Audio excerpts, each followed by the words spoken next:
Welcome back students, welcome to my channel farmer scholars again. दोस्तों, एक बार फिर से एक नए टॉपिक के साथ मैं हाजिर हूँ। आज का नया टॉपिक है होल्ड टाइम स्टडीज़। तो होल्ड टाइम स्टडीज़ एक बहुत ही इंपॉर्टेंट टॉपिक है। और क्या होता है होल्ड टाइम स्टडीज़? कोई भी आपका फार्मास्यूटिकल प्रोडक्ट है, जो उसको बनने के लिए उसको डिफरेंट स्टेजेस से गुजरना पड़ता है। सपोज़ आपकी कोई टैबलेट है, ठीक है, तो उसको आप कौन कौन से स्टेजेस से गुजरना पड़ता है। पहले रॉ मटेरियल की डिस्पेंसिंग होती है, उसके बाद वो उस मटेरियल को जो है उसका ग्रेनुलेशन स्टेज से गुजरना पड़ता है। उसके बाद फिर ग्रेनुल्स को कंप्रेस करके फिर टैबलेट कंप्रेस होती है और फिर फर्दर उसकी कोटिंग होती है और फाइनली उसकी पैकिंग होती है। तो इस तरह से फार्मास्यूटिकल प्रोडक्ट को जो है एक डिफरेंट स्टेजेस से गुजरना पड़ता है, ठीक है।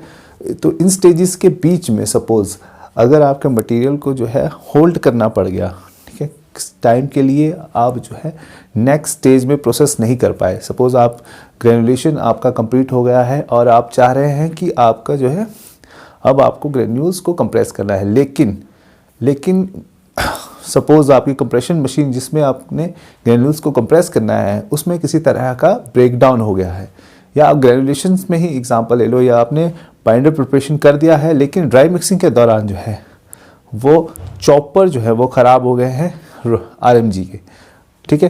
तो अब आपको क्योंकि वेट मिक्सिंग करनी है आरएमजी में, लेकिन अभी उसमें मेंटेनेंस वर्क हो रहा है, तो आपको कुछ टाइम के लिए होल्ड करना पड़ेगा आपके बाइंडर सॉल्यूशन को।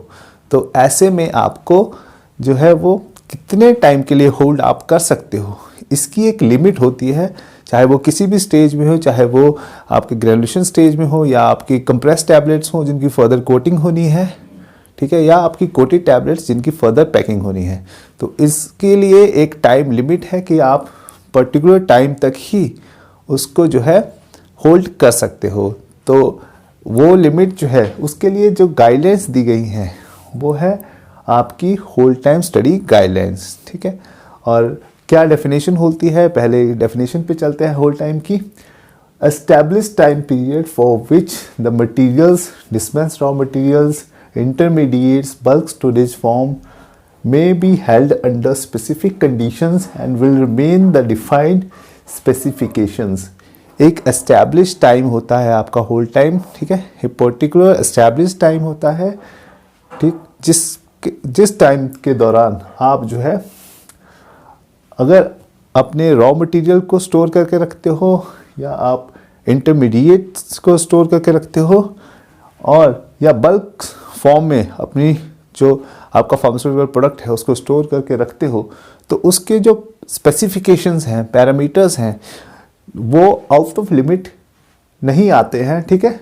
तो ऐसे जो टाइम पीरियड है इसको होल्ड टाइम कहते हैं, ठीक है। उस टाइम तक अगर आप होल्ड करके रख रहे हो आपके मटेरियल को डिफरेंट स्टेजेस में, तो जो स्पेसिफिकेशंस हैं उससे बाहर जो है वो रिजल्ट्स नहीं आएंगे, ठीक है। and it ensures that the quality of the product does not deteriorate during the hold time। और इस पीरियड के दौरान जो आपका होल्ड टाइम है उसके दौरान इस श्योरिटी होती है कि आपकी जो प्रोडक्ट की क्वालिटी है उसमें किसी तरह की खराबी नहीं आएगी। जो भी क्वालिटी के पैरामीटर्स हैं उनको फुलफिल करेगी आपकी ड्रग, ठीक है, आपके होल्ड टाइम के दौरान। जो आपने टाइम, जो आपका होल्ड टाइम सेट है उसमें अगर आप मटेरियल को रख रहे हो तो वो उस टाइम में ना तो उसके स्पेसिफिकेशंस आउट ऑफ लिमिट आएंगे, ना ही उसकी क्वालिटी पे कोई इम्पैक्ट पड़ेगा, ठीक। तो ये थी डेफिनेशन आपकी होल्ड टाइम की। आइए जानते हैं इंटरमीडिएट्स और बल्क प्रोडक्ट्स क्या होते हैं। तो ये बहुत ही इम्पॉर्टेंट क्वेश्चन है, कई बार पूछा भी जाता है। इंटरमीडिएट्स और बल्क प्रोडक्ट में कई बार फार्मा जो स्टूडेंट्स हैं वो कंफ्यूज हो जाते हैं कि क्या इंटरमीडिएट है और क्या बल्क स्टेज है। तो आज आपको ये क्लियर हो जाएगा कि इंटरमीडिएट्स और बल्क में क्या डिफरेंस है और एक्चुअली इंटरमीडिएट कौन से स्टेज को कहते हैं और बल्क स्टेज किसको, कौन से स्टेज में आप अपने प्रोडक्ट को बल्क प्रोडक्ट कहते हैं, ठीक। पहले डेफिनेशन जानते हैं। Partially processed product that must undergo further manufacturing steps before it becomes a bulk product. जो भी आपका पार्सली प्रोसेस प्रोडक्ट है, ठीक है, सपोज आपने है अपने ग्रेनुलेशन स्टेज में ग्रेन्यूल्स जो है वो बना रखे हैं। अब आपको फर्दर उसकी कंप्रेशन करनी है, ठीक है, ग्रेन्यूल्स को कंप्रेस करके टैबलेट बनानी है। तो ये आपका एक पार्ट ग्रेनुलेशन स्टेज में आपका जो ब्लेंड है उसको आप कहोगे इंटरमीडिएट, क्योंकि उसकी फर्दर मैन्युफैक्चरिंग प्रोसेसिंग होनी है, ठीक है। आपकी अगर कंप्रेस टैबलेट को आपने कोटिंग करना है तो उसमें भी आपको फर्दर मैन्युफैक्चरिंग स्टेज से गुजरना पड़ेगा आपके प्रोडक्ट को। तो ऐसे प्रोडक्ट को आप जो है कहेंगे इंटरमीडिएट, ठीक है। सपोज लेकिन अगर आपको जो है ग्रेन्यूल्स को फर्दर जो है कंप्रेस नहीं करना है, उसको डायरेक्ट पैकिंग करना है, ठीक है, तो उस स्टेज को आप इंटरमीडिएट नहीं कहेंगे, ठीक है, उस स्टेज को आप कहेंगे बल्क प्रोडक्ट, ठीक है। जितने भी अगर आपके मैन्युफैक्चरिंग स्टेप्स फुलफिल हो गए हैं उसके बाद आपको पैकिंग करनी है, ठीक है, तो ऐसे स्टेज को आप बल्क प्रोडक्ट कहोगे, ठीक है। सपोज आपकी जो टैबलेट है वो फर्दर कोटिंग नहीं होनी है, आपको उसको कोर टैबलेट में ही पैक करना है, ठीक। तो ऐसे स्टेज में आपकी टैबलेट्स जो हैं वो बल्क प्रोडक्ट कहेंगे टैबलेट्स को, ठीक है। अगर उसको आपको पैक करना है तो आप इसको बल्क प्रोडक्ट कहेंगे, लेकिन अगर उसकी कोटिंग होनी है तो आप ऐसे में जो आपकी कोर टैबलेट्स हैं उनको आप इंटरमीडिएट कहेंगे, ठीक है। डेफिनेशन बल्क प्रोडक्ट की देख लेते हैं। Any pharmaceutical product that has completed all the processing stages up to waiting for the final packing. जिस भी फार्मास्यूटिकल प्रोडक्ट के सारे मैन्युफैक्चरिंग स्टेप्स कंप्लीट हो चुके हैं, बस अब आपको उसकी फाइनल पैकिंग करनी है, तो ऐसे प्रोडक्ट को आप कहेंगे बल्क प्रोडक्ट, ठीक। लेकिन अगर इसकी प्रोसेसिंग होगी तो उस केस में आप कहेंगे इंटरमीडिएट। तो ये था आपका इंटरमीडिएट और बल्क प्रोडक्ट में difference. Further, hold time shall be conducted but not limited to. तो होल्ड टाइम स्टडी जो है आपको किन किन केसेस पे परफॉर्म करनी है, पर सिर्फ यही फैक्टर्स नहीं हैं जिनमें आपको होल्ड टाइम स्टडी कंडक्ट करनी है। अगर आपको रिस्क असेसमेंट करके कुछ जेन्युइन रीज़न लगता है तो आप इनके अलावा भी होल्ड टाइम स्टडी कर सकते हो, ठीक। फर्स्ट जो केस है, जो मोस्ट रीज़न होता है, जो फर्स्ट रीज़न जो होल्ड टाइम स्टडी कंडक्ट करने का होता है वो होता है introduction of new product during prospective validation. जब आप किसी भी नए प्रोडक्ट को इंट्रोड्यूस कर रहे हो अपनी मैन्युफैक्चरिंग यूनिट में, जब रिसर्च एंड डेवलपमेंट जो है वो एक नई फॉर्मुलेशन जो है आपको दे रहा है मैन्युफैक्चरिंग यूनिट में इंट्रोड्यूस करने के लिए, तो उसका आपको होल्ड टाइम स्टडी करनी है, ठीक है। कोई भी नया प्रोडक्ट आपकी मैन्युफैक्चरिंग यूनिट में इंट्रोड्यूस हो रहा है, इसका प्रोस्पेक्टिव वैलिडेशन आप करने वाले हो, तो उसको जो है आपने होल्ड टाइम स्टडी उसकी परफॉर्म करनी है। Second case, any significant change in the process और फॉर्मुलेशन। अगर आपकी प्रोसेस में किसी तरह का सिग्निफिकेंट चेंज आप कर रहे हो या फॉर्मुलेशन में, फॉर्मूले में जो है आप किसी तरह का चेंज कर रहे हो अपने प्रोडक्ट के, तो उस केस पे भी आपको होल्ड टाइम स्टडी करनी है। सपोज आप अपनी प्रोसेस में, ठीक है, आप जो है ब्लेंडिंग टाइम इंक्रीज़ कर रहे हो, ठीक है, जो ब्लेंडिंग टाइम अगर इंक्रीज़ कर रहे हो तो आप प्रोसेस में चेंज कर रहे हो, तो ऐसे केस में आपको जो है होल्ड टाइम स्टडी करनी पड़ेगी कि ब्लेंडिंग टाइम इंक्रीज़ करने से हो सकता है कि कुछ इम्पैक्ट पड़े आपकी प्रोसेस पे। तो ऐसे इम्पैक्ट को पता करने के लिए आपको होल्ड टाइम स्टडी परफॉर्म करनी है।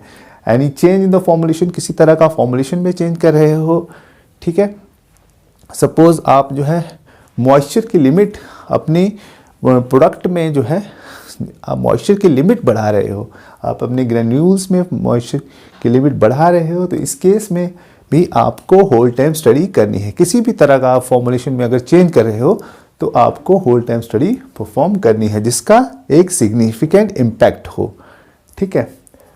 Approved vendor of API changes, अगर आपकी एक्टिव फार्मास्यूटिकल इंग्रेडिएंट्स जो आप यूज़ कर रहे हो फॉर्मुलेशन में, उसका एपीआई, उसका जो वेंडर है, जो सप्लायर है, वो चेंज कर रहे हो, तो इस केस में भी आपको होल्ड टाइम स्टडी परफॉर्म करनी है। ठीक है। चेंजेस इन द इक्विपमेंट और स्टोरेज कंडीशन, किसी तरह के आपके, अगर आप इक्विपमेंट में चेंज कर रहे हो जिसको आप यूज़ कर रहे हो अपनी मैन्युफैक्चरिंग प्रोसेस के दौरान, ठीक है, तो उस केस में आपको होल्ड टाइम स्टडी परफॉर्म करनी है। सपोज़ पहले आप ड्राइंग के लिए एफबीडी का यूज़ कर रहे थे, लेकिन अब आप ड्राइंग के लिए जो है वो ट्रे डायर का इस्तेमाल करोगे, तो इस केस में आपको जो है होल्ड टाइम स्टडी परफॉर्म करनी होगी, क्योंकि आपने इक्विपमेंट में चेंज किया है। अगर आप जो है वो ब्लेंडर में चेंज कर रहे, सपोज पहले आप ऑक्टागोनल ब्लेंडर यूज़ कर रहे थे, अब आप नोटा मिक्सचर यूज़ कर रहे हो, ठीक, तो ऐसे केस में भी आपको होल्ड टाइम स्टडी परफॉर्म करनी पड़ेगी, क्योंकि आपने इक्विपमेंट में चेंज किया है। ठीक। स्टोरेज कंडीशन, अगर आप अपने जो मटेरियल है, ठीक है, उसकी स्टोरेज कंडीशन जो है वो चेंज कर रहे हो, ठीक है, तो ऐसे केस में भी आपको होल्ड टाइम स्टडी करनी है। सपोज आप टेम्परेचर लिमिट बढ़ाना चाह रहे हो जिसमें आप अपने मटेरियल को स्टोर करने के रख रहे हो, तो ऐसे केस में आपको उसकी होल्ड टाइम स्टडी करनी पड़ेगी। ठीक है। और लाइट प्रोटेक्टिंग एरिया में रख रहे थे, ठीक है, अब आप जो है वो लाइट प्रोटेक्टिंग एरिया में ना रख के दूसरे एरिया में इसको ट्रांसफ़र कर रहे हो, ठीक है, तो ऐसे केस में भी आपको उसकी होल्ड टाइम स्टडी, अपने फार्मास्यूटिकल प्रोडक्ट की होल्ड टाइम स्टडी परफॉर्म करनी है। ठीक। जो रेफरेंस मैं यूज़ कर रहा हूँ यहाँ पे वो है WHO TRS 992 Annex 4, ठीक है, ये गाइडलाइंस यूज़ की हुई हैं मैंने यहाँ पे होल्ड टाइम स्टडी के लिए। और कहाँ पे एप्लीकेबल है ये, for oral solid doses forms, तो ये जो गाइडलाइंस दी हुई है पर्टिकुलरली ये दी हुई है सिर्फ सॉलिड डोजेस फॉर्म के केस के लिए, ठीक है, कैप्सूल के लिए, टैबलेट के लिए या आपके ग्रेन्यूल्स के लिए, तो उनके लिए ये गाइडलाइंस जो है वो दी हुई है, तो बेसिकली एप्लीकेबल उनके लिए है। लेकिन इनके प्रिंसिपल्स को आप जो है, जो क्योंकि रिस्क असेसमेंट के बेसिस पे आप जो प्रिंसिपल है वो यूज़ किया जाता है इसमें, तो आप इस प्रिंसिपल को लिक्विड्स में भी यूज़ कर सकते हो, क्रीम्स में भी यूज़ कर सकते हो और ऑइंटमेंट में भी यूज़ कर सकते हो। जो आपके रिस्क असेसमेंट के जो फैक्टर्स हैं उस बेसिस पे आप होल्ड टाइम स्टडी कंडक्ट कर सकते हो, लिक्विड के लिए भी, क्रीम के लिए भी और ऑइंटमेंट के लिए भी। कहाँ पे ये गाइडलाइंस एप्लीकेबल नहीं होती हैं, ये पेरेंटल ड्रग्स के लिए गाइडलाइंस एप्लीकेबल नहीं है। तो आप इस स्टडी के बेसिस पे आप इंजेक्शंस का या कोई भी पेरेंटल ड्रग है उनका जो है होल्ड टाइम स्टडी परफॉर्म नहीं कर सकते। ठीक है। किसी एपीआई प्लांट में, एपीआई मैन्युफैक्चरिंग में भी आप इस गाइडलाइन को यूज़ नहीं कर सकते। ठीक है, ये गाइडलाइंस एप्लीकेबल नहीं है इस केस में, जहाँ पे एपीआई मैन्युफैक्चर हो रहे हैं, जहाँ पे पेरेंटल ड्रग बन रही है या जहाँ पे बायोलॉजिकल ड्रग्स बन रही हैं, वहाँ पे भी ये गाइडलाइंस एप्लीकेबल नहीं है। तो ये होल्ड टाइम स्टडी की गाइडलाइंस जो है आपके बायोलॉजिकल ड्रग्स पे भी एप्लीकेबल नहीं है। क्लीनिंग वैलिडेशन, जो कि आप क्लीनिंग वैलिडेशन परफॉर्म करते हो, जहाँ पे आप क्लीन्ड होल्ड टाइम निकालते हो, अनक्लीन होल्ड टाइम निकालते हो, तो वहाँ पे आप इस गाइडलाइंस को यूज़ नहीं कर सकते। ये गाइडलाइंस क्लीनिंग वैलिडेशन में एप्लीकेबल नहीं होती हैं। ठीक है, आइए चलते हैं, जानते हैं फर्दर होल्ड टाइम स्टडी के बारे में। जो भी आपने होल्ड टाइम स्टडी परफॉर्म करनी है उसका एक रिटन प्रोटोकॉल होना चाहिए। ठीक है, और उसमें जो जो आपको एक्टिविटीज़ परफॉर्म करनी है, कौन कौन से टेस्ट करने हैं, कितनी फ्रीक्वेंसी पे आपको सैंपल लेना है, सैंपल की क्वांटिटी क्या होनी चाहिए, ठीक है, कौन कौन से स्टेजेस पे सैंपल उठाना है आपको, ये सब चीज़ें उसमें मेंशन होनी चाहिए आपके प्रोटोकॉल में। ठीक है, written protocol should be followed, वही रिटन प्रोटोकॉल आपको फॉलो करना है। Which includes activities to be perform. जैसा कि मैंने बताया कि जो जो आपने एक्टिविटीज़ उस होल टाइम स्टडी के दौरान परफॉर्म करनी है वो सब मेंशन होनी चाहिए आपके होल टाइम जो प्रोटोकॉल है उसमें। ठीक, test to be carried out, कौन कौन से आपको टेस्ट करने हैं, ठीक है, ये सब आपको मेंशन करना है आपके प्रोटोकॉल में। सैंपल का स्टेज, कौन कौन से आपको स्टेजेस पे सैंपल उठाना है, ये सैम्पलिंग मेथड, कौन कौन सा आपका सैंपल मेथड आपके कौन कौन से रहेंगे, ये चीज़, क्वांटिटी, कितनी क्वांटिटी पे आपको सैंपल उठाना है, फ्रीक्वेंसी क्या रहेगी, कौन कौन से इंटरवल्स पे आपको सैंपल उठाना है, ये चीज़ मेंशन होनी चाहिए। एक्सेप्टेंस क्राइटेरिया क्या होना चाहिए, ठीक है, आपका एक्सेप्टेंस क्राइटेरिया क्या रहेगा ये मेंशन होना चाहिए। कंटेनर आपको कौन सा यूज़ करना है होल टाइम स्टडी के लिए, और आपके मेथड ऑफ एनालिसिस कौन सा रहेगा। तो ये सब चीज़ें जो है आपको अपने होल टाइम स्टडी प्रोटोकॉल में ज़रूर मेंशन करनी है। ठीक है, microbial aspects should also be consider. Microbial testing बहुत इंपॉर्टेंट है आपकी होल टाइम स्टडी के दौरान, तो ये बहुत ही इंपॉर्टेंट फैक्टर है, ये ऐसे आपकी गाइडलाइंस कहती हैं। ठीक है, next, typically one or more batches can be consider based on the risk assessment approach. आपको जो है होल टाइम स्टडी मिनिमम एक बैच पे तो करनी ही करनी है, ऐसा आपका जो है होल टाइम स्टडी का जो गाइडलाइंस हैं वो कहती हैं। ठीक है, अगर आपको उसके अलावा एक्स्ट्रा बैचेस पे परफॉर्म करनी है होल टाइम स्टडी तो आप कर सकते हैं। आप अगर आपकी रिस्क असेसमेंट जो आप करते हैं, ठीक है, उसके बेसिस पे आप डिसाइड कर सकते हैं कि आपको एक्स्ट्रा बैच लेना है होल टाइम स्टडी के लिए या नहीं लेना है। ठीक है, आप अपने क्रिटिकल प्रोसेस पैरामीटर्स और क्रिटिकल क्वालिटी एट्रीब्यूट्स को ध्यान में रखकर, ठीक है, होल टाइम स्टडी परफॉर्म कर सकते हैं। ठीक है, representative sample shall be kept for defined hold time in either original or simulated container in similar environmental condition. ठीक है, आपको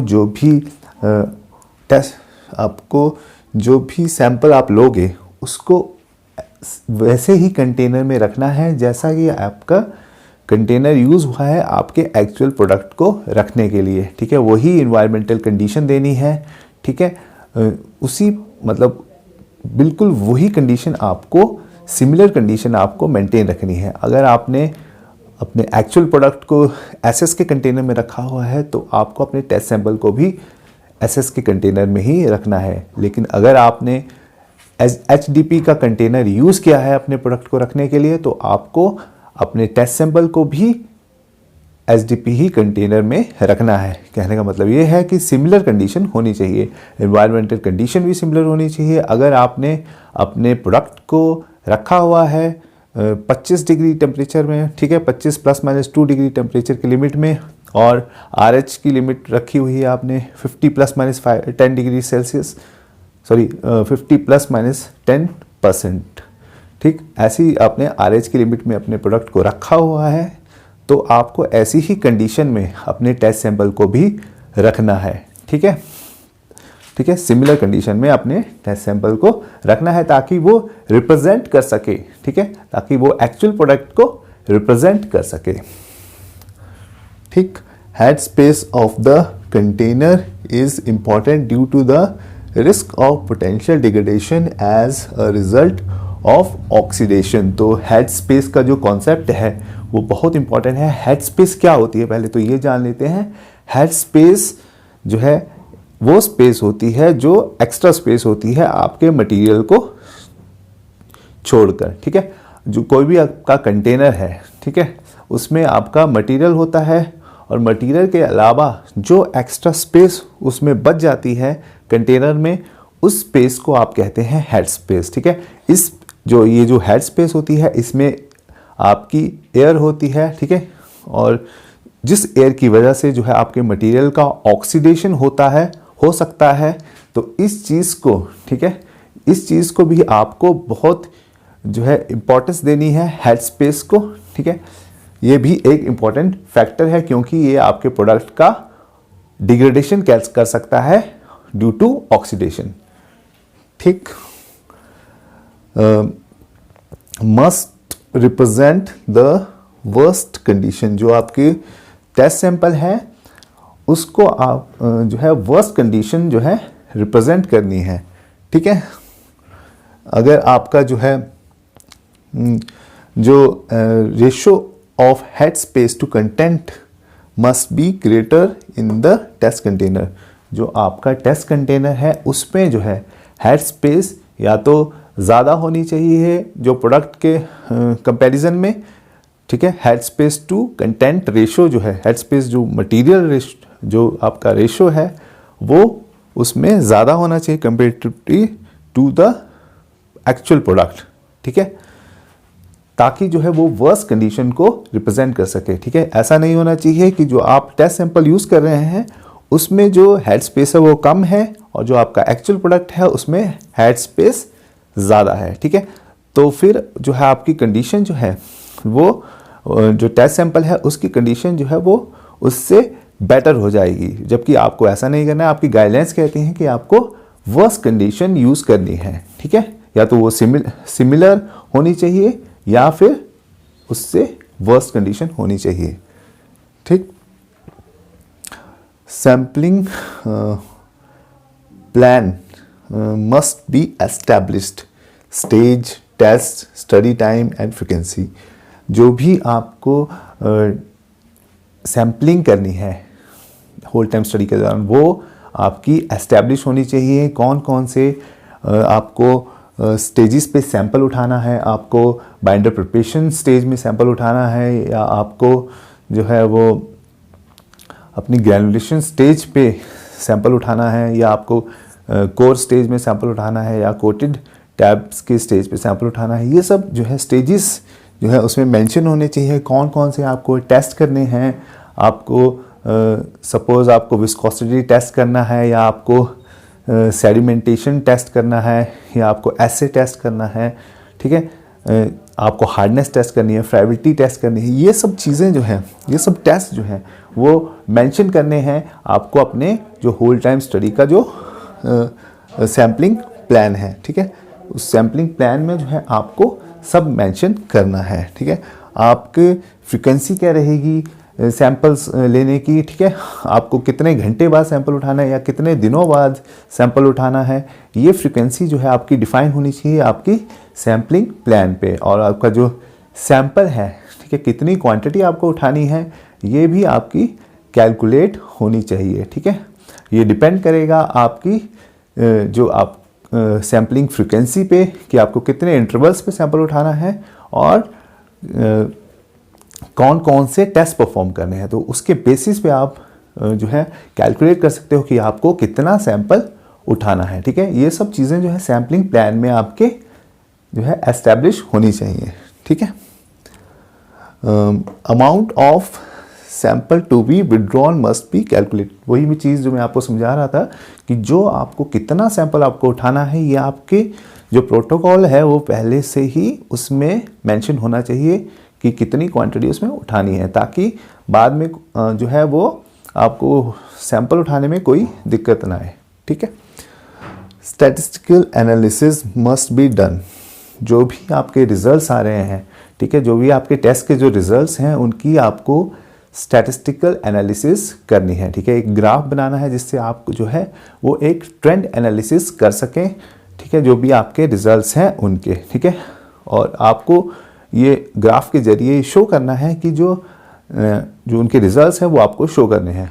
ठीक है, जिससे आप ये रिजल्ट से आप ये दिखा सकते हो कि आपके जो टेस्ट रिजल्ट्स हैं उसमें कोई जो है वो एक सडन चेंज नहीं है। ठीक है, कांस्टेंट रिजल्ट्स जो हैं आपके डिफरेंट इंटरवल पे जो आपने टेस्टिंग की है उनके रिजल्ट जो है वो कांस्टेंट आए हैं, कोई उसमें ऐसा सडन चेंज नहीं है रिजल्ट्स में। ठीक, acceptance criteria are more stringent. जो भी आपके रिजल्ट्स हैं उसके लिए आपको जो आपका एक्सेप्टेंस क्राइटेरिया है वो आपका ज़्यादा स्ट्रिंजेंट होना चाहिए, ज़्यादा टाइट होना चाहिए। ठीक है, ऐसा आपकी गाइडलाइंस कहती हैं। सपोज फॉर एग्जांपल आपका जो रजिस्टर स्पेसिफिकेशंस हैं उसमें आपने मेंशन किया है कि आपके जो ऐसे के रिजल्ट्स हैं वो नॉट लेस देन 97% हैं, ठीक है। ये आपकी लिमिट है कि आप 97% से कम आपका ऐसे नहीं होना चाहिए, ऐसा रजिस्टर स्पेसिफिकेशंस में जो आपके एक्चुअल प्रोडक्ट के स्पेसिफिकेशंस हैं उनमें मेंशन है। लेकिन जो आपका टेस्ट सैंपल है उसके जो रिजल्ट्स हैं, ठीक है, उनकी जो लिमिट है वो आपको उनसे बेटर रखनी है, ठीक है। जैसे कि आप सपोज आपने उस लिमिट को रखा हुआ है नॉट लेस देन 99%, मतलब जो आपका टेस्ट सैंपल है उसके रिजल्ट्स आपने जो है उसकी लिमिट जो है उससे बेटर रखी है comparatively to the register specifications, ठीक है, ताकि वो जो है वो इस चीज़ को इंश्योर कर सके कि आपके जो टेस्ट सैंपल्स हैं वो जो है वो प्रॉपर कंडीशन में हैं, ठीक है। तो आप जिससे जो है आप प्रोडक्ट को फर्दर प्रोसेस कर सकते हैं। Next, batches of finish products must be expose to long term stability study. जो भी आपके प्रोडक्ट्स जिनको भी आपने होल टाइम स्टडी के लिए रखा हुआ है पर्टिकुलर इंटरवल तक, उनको अगर आप फर्दर प्रोसेस करते हो, ठीक है, ठीक है, और उसके बाद उसको फाइनल पैकिंग करते हैं, उसकी फिनिश प्रोडक्ट्स जो आप बना रहे हो उनको आपको लॉन्ग टर्म स्टेबिलिटी के लिए रखना है। जो भी आपने इंटरमीडिएट और बल्क स्टेज के प्रोडक्ट्स को जो है उनकी होल टाइम स्टडी की है, ठीक है, उनको पर्टिकुलर टाइम तक आपने होल्ड रखा हुआ है, उनके प्रोडक्ट्स को जब फिनिश प्रोडक्ट्स बनाएंगे आप उनको, तो उनकी आपको लॉन्ग टर्म स्टेबिलिटी स्टडी करनी है, ठीक है, ताकि आप लॉन्ग टर्म स्टेबिलिटी स्टडी में ये जो है इस चीज़ को इंश्योरिटी कर सकें, ठीक है, कि जो आपके जो रिजल्ट्स हैं उन प्रोडक्ट्स में जिनको आपने होल टाइम स्टडी के लिए एक्सपोज किया था इंटरमीडिएट और बल्क स्टेज में, उनके जो रिजल्ट्स हैं वो विद इन स्पेसिफिकेशंस ही है, ठीक है, लेटर ऑन। तो ये चीज़ आपको जो है इस चीज़ का इंश्योरिटी के लिए आपको उनकी लॉन्ग टर्म स्टेबिलिटी स्टडी करनी है। Retesting must be done if the 10 samples exceeds the establish hold time period. Retesting ज़रूर करनी है आपको अगर आपके जो है होल टाइम स्टडी का जो पीरियड है वो एक्सीड हो जाता है तो, ठीक है। नॉर्मल कंडीशन में पहले तो आपको जो है अपने प्रोडक्ट को होल टाइम स्टडी से एक्सीड, होल टाइम जो आपका पीरियड है जो आपने एस्टैब्लिश किया हुआ है उससे आपको एक्सीड नहीं करना है, उससे पहले ही आपको फर्दर प्रोसेस कर लेना है, ठीक है। लेकिन सपोज़ आपका होल टाइम इंटरवल जो है वो एक्सीड हो गया किसी भी रीज़न की वजह से, या सपोज़ आपका जो जिस मशीन पे आपको पैक करना है अपनी कोटी टैबलेट्स को, वो मशीन जो है अभी भी अंडर मेंटेनेंस ही है और आपका होल टाइम पीरियड जो है जो आपका एस्टैब्लिश है वो 90 डेज़ का है, उससे जो है ज़्यादा एक्सीड हो चुकी हैं आपके जो एक्चुअल प्रोडक्ट है, तो आपको क्या करना है इस केस में, ये चीज़ भी बहुत इंपॉर्टेंट है। आपको इस केस में उस सैंपल की दोबारा टेस्टिंग करनी है, ठीक है, वहाँ जो आपका प्रोडक्ट है उसका सैंपल लेके आपको दोबारा टेस्टिंग करनी है, और अगर आपके रिजल्ट्स जो हैं वो विद इन स्पेसिफिकेशन आ रहे हैं तो अब आप प्रोसेस कर सकते हो फर्दर अपने प्रोडक्ट को। लेकिन अगर आपके जो प्रोडक्ट इस टेस्ट के जो रिजल्ट्स हैं वो विद इन स्पेसिफिकेशन नहीं है तो फिर आपको ऐसे बैच को डिस्कार्ड कर देना है, ठीक है। तो ये था आपका होल टाइम स्टडी के बारे में। आइए जानते हैं कि कौन कौन से स्टेजेस में आपको सैंपल उठाना है होल टाइम स्टडी के लिए, कितना सैंपल उठाना है, कौन कौन से टेस्ट परफॉर्म करने हैं, कौन कौन सी फ्रीक्वेंसी पे आपको जो है वो सैम्पलिंग करनी है, ठीक है। आइए चलते जानते हैं। इस फ्लो चार्ट में हम देख सकते हैं कि हम किस तरह से मैन्युफैक्चरिंग एक्टिविटी को डिवाइड कर सकते हैं डिफरेंट स्मॉल पार्ट्स में। जहाँ जहाँ हमारी प्रोसेस रुक सकती है, जो जो क्रिटिकल स्टेप्स होते हैं उसमें से सैम्पलिंग हमें करनी चाहिए। ओरल कोटेड टैबलेट्स का एग्जांपल आप इस फ्लो चार्ट में देख सकते हैं। ओरल लिक्विड्स में भी आप इस प्रिंसिपल का यूज़ कर सकते हैं जैसा कि हमारी गाइडलाइन कहती है।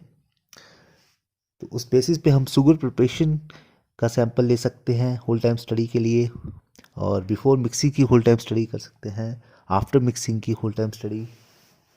ठीक है, तो इस तरह हम इंटरमीडिएट और बल्क स्टेजेस के लिक्विड की भी होल टाइम स्टडी कर सकते हैं। वैसे ही हम ऑइंटमेंट और क्रीम के लिए भी होल टाइम स्टडी कर सकते हैं, ऑयल फेस प्रिपरेशन के लिए, वैक्स फेस प्रिपरेशन के लिए या वाटर फेस प्रिपरेशन के लिए होल टाइम स्टडी कर सकते हैं, और फाइनल मिक्सिंग के लिए होल टाइम स्टडी कर सकते हैं। टेबल में आप देख सकते हैं कि कौन कौन से ओरल सॉलिड डोजेस के लिए कौन कौन से स्टेजेस से सैंपल लेना है और कौन कौन से टेस्ट परफॉर्म करने हैं, फ्रीक्वेंसी क्या रहेगी सैम्पलिंग की, ये भी आप टेबल से देख सकते हो। होल टाइम स्टडी करने के बाद आप बीएमआर में हर स्टेज के बाद होल टाइम स्टडी जो आपने होल टाइम एस्टैब्लिश किया है उसको आपको लिखना चाहिए आपको हर स्टेज के बाद। फॉर एग्ज़ाम्पल जैसे कि डिस्पेंसिंग के बाद 15 डेज़ जो आपने एस्टैब्लिश किया है, और ग्रेन्यूल्स का आपने 45 डेज़ एस्टैब्लिश किया है, तो आपको हर स्टेज के बाद इसे मेंशन करना है कि उसका कितना होल टाइम है। कोर कोटेड टैबलेट्स का 90 डेज़। ठीक है, इस लिस्ट को आप अपडेट कर सकते हैं, एक लिस्ट आप अपडेट कर सकते हैं जिसे आप करस्पॉन्डिंग डेडिकेटेड क्वारंटाइन में भी रख सकते हैं। तो आई होप आपको ये समझ आया होगा टॉपिक। अगर कोई क्वेरी है तो कमेंट बॉक्स में पूछ सकते हैं, और हाँ, अगर आपको समझ आया है तो प्लीज़ सब्सक्राइब करना, शेयर करना ना भूलें, और बेल बटन ज़रूर प्रेस करें। Thanks for watching. मिलते हैं अगली बार एक और इम्पोर्टेंट टॉपिक के साथ। Bye bye.